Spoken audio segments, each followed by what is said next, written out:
Meaning of diabetes. Diabetes. Diabetes. Diabetes. Diabetes. Diabetes is a chronic health condition that affects the way your body processes blood sugar, glucose. There are two main types of diabetes, type 1, which usually begins in childhood, and type 2, which typically develops in adults.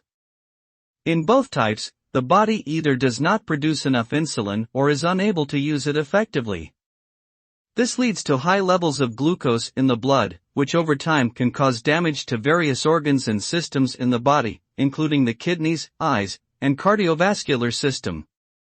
Effective management of diabetes involves medication, lifestyle changes, and regular monitoring of blood sugar levels.